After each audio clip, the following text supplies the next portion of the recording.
prevention, we do spend a lot of time talking about the notion of transformation and reinvention. That's what this summit is all about. And we realize that your success in doing so is tied to your ability to embrace change, but also your unwavering commitment and dedication to achieving goals. It's less about what the transformation was in our minds, and it's more about what motivated that and what propelled people to change. And that's what we want to achieve here today and motivate you to think about. This is really all about you. This is not about us. This is not about our illustrious speakers this morning. This is about how what we're talking about can be incorporated into your life. So I'm going to turn it over to Naomi to kick it off.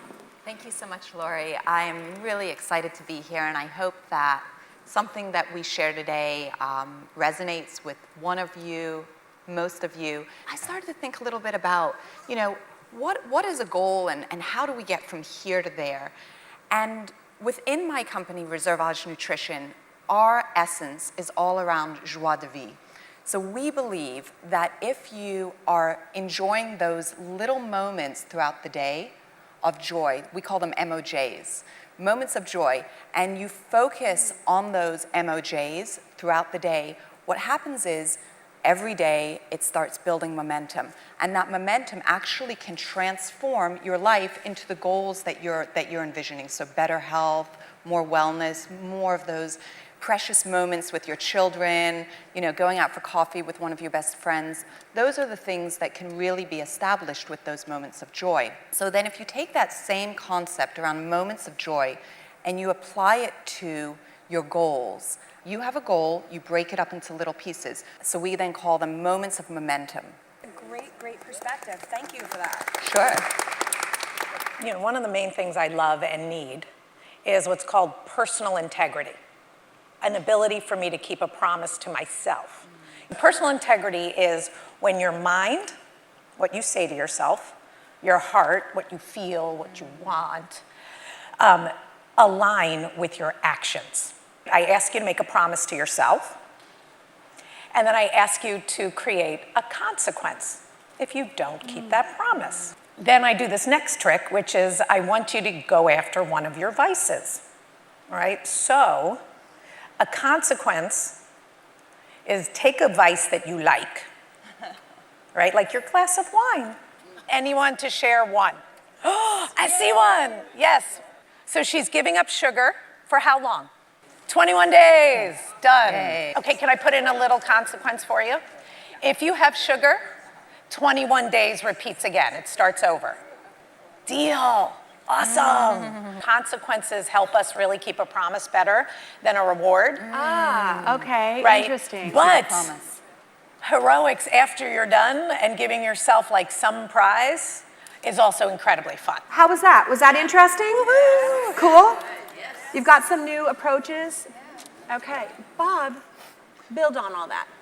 Well, in order to do all these things, this is my message, we have to be awake, we have to be strong, we have to be resilient. And last night I talked about the power of meditation. Now I want to talk about something very fundamental to our life.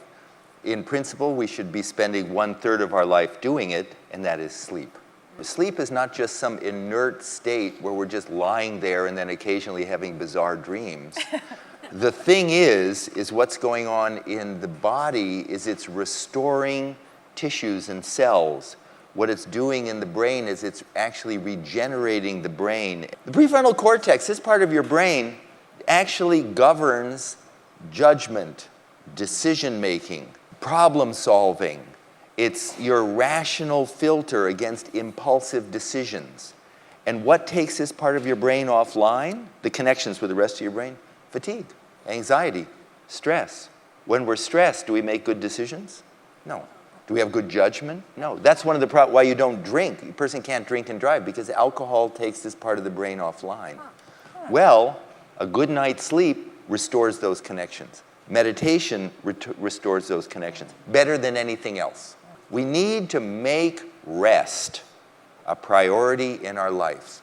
Cut back on caffeine, cut back on alcohol. Get the clutter out of your bedroom. Get the computer or the tablet or your phone out of your bedroom. No naps. Exercise, If you're not sleeping well at night, you're tossing and turning, get up.